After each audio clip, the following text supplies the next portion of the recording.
พัฒนาแบบนี้เราอาจได้ชมภาคต่อของคาสบลังกาที่เรารอคอยในอีกไม่นานนี้เราใกล้ถึงเทคโนโลยีที่ใช้สร้างคนในหนังและวิดีโอเทปแล้วแต่ไม่รู้ว่าอีกนานไหมกว่ามนุษย์ดิจิทัลเหล่านี้จะขอสิทธิ์ลงคะแนนเสียงบ้างสวรรค์ไปทางไหนเลยจากคาเฟ่ดิจิทัลผมจอห์นเบอร์โทลอนไปกันเถอะ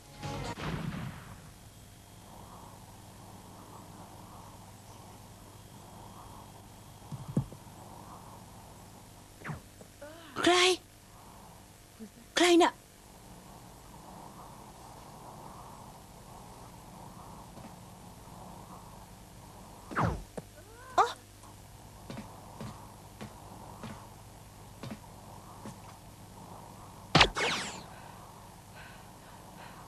Bring it on.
Digital. Each week we update you on the latest from the world of high technology. And this week we're here at SMA Studios in New York City, where this environment I'm in, well, it's not real. That's why we can have a TV set in the woods. But more on that later. How do our armed forces prepare for the enemy without firing a single round? Our military correspondent Kristen Dahlgren reports on virtual combat training. I'm Kristen Dahlgren for Cafe Digital. We're on board the USS Kearsarge in Rota, Spain.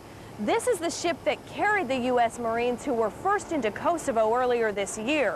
When they got there, they had to be ready, and that means training even while at sea, something that hasn't always been easy until now. 0800, the 26th Marine Expeditionary Unit enters a village held by rebel forces. Shots ring out, and the U.S. Marines return fire. It's not an unlikely scenario until you consider it's happening several miles out at sea. The rebel forces are on a screen, and the weapons hooked up to ISMT. ISMT, ISMT, stands for Indoor Simulated Marksmanship Trainer. Sea time used to mean time away from weapons training. But now, for the first time, this virtual trainer allows troops 24-hour access to the practice that could mean the difference between life and death. See, a lot of times that guy right there gets shot because they see somebody moving and they automatically assume that it's the enemy when in fact it's not. I had Marines in every single day up until the time that we offloaded into Kosovo. Laser discs hold more than 40 scenarios. Offense scenarios, defense, desert environment, urban terrain, shoot, no shoot, military SWAT type tactics. Which allow the Marines to hold 8 of their most frequently used weapons. The M16, 9mm, 240 Golf. It's just given us opportunities to do things that we've never been able to do before. But how close is it to the real thing? It is the real thing.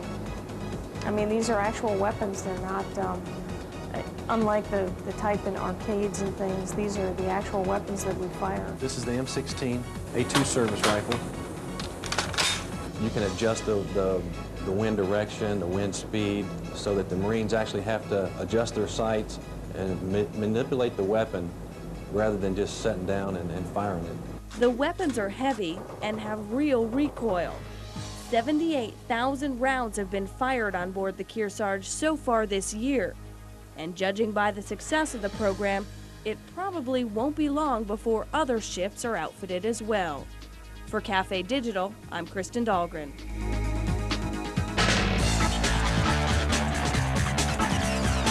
I'm here with Michael Morrissey of SMA Real Time. Thanks for joining us on Cafe Digital. How you doing, Bob?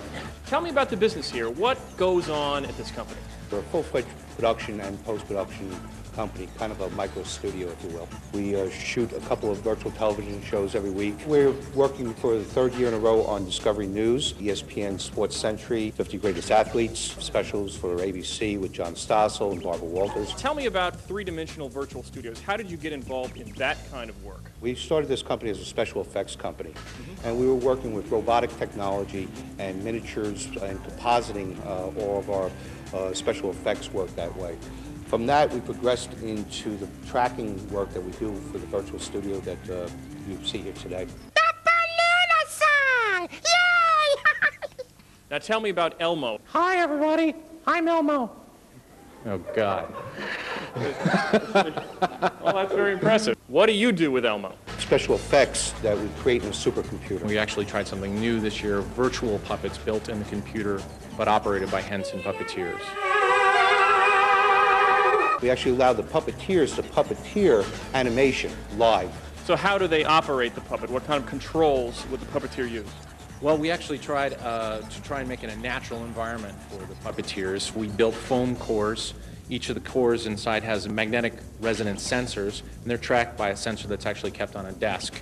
And that allowed the puppeteer to have something in their hands, which they could bend, turn, twist, and the supercomputer that was actually keeping track of all that information would keep up with them in real time. What we made virtual this year was there's a window, a door, a desk, a TV. I'd say my favorite is probably the television, just because the puppeteer behind the television, the master, making it look like a dog. The television became Elmo's pet.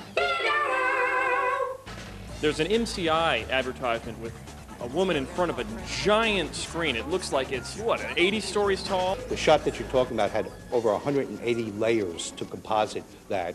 And it was really out of that type of technology that my technicians were able to go into virtual and create a photorealistic virtual set. Tell me about the cost savings of a 3D environment in a TV set. We find that the cost of building a virtual set is at least 5 times less than a traditional set. In the case of the virtual, we can actually change sets in a minute's time, so I can have a completely new setup for you a minute later. Now it's almost like the Revenge of the Nerds, right? You've got to be a computer programmer. You have to know how to work all kinds of equipment, right, to get this done? Well, it's even more than that. You really have to be an artist, and to be able to represent what it looks to your eye as being real to the camera, you really have to know a lot of the tricks that we established long ago in filmmaking and be able to transcend that into virtual technology.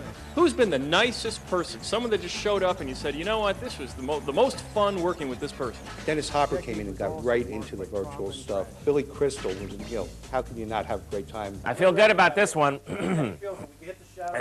Where would we see examples of your work? Well, our virtual television shows are on every week. You can't turn on the TV without seeing an example of our commercial work. And we just launched a new website that has flash animation and QuickTime animation of a lot of our work. It's under SMARealtime.com. Michael Morrissey, thanks for joining us on Cafe Digital. Thank you. Nice to meet you, Bob. And good luck with SMA.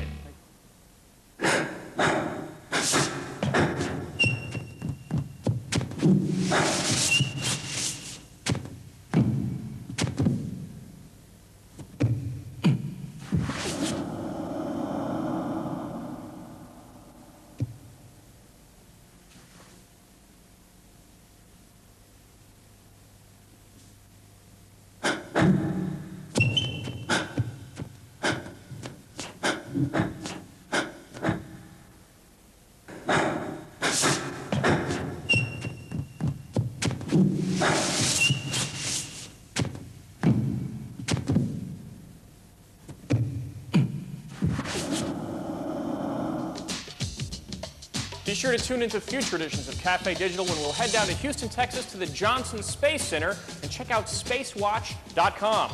We'll also find out how the ASPCA is using the internet to place over 1 million pets a year in good homes. You know you can, don't you? Because you're just a silly dog. Mabel. That is all the time for this edition of Cafe Digital. Thank you for watching, and for everyone behind the scenes, we'll see you later.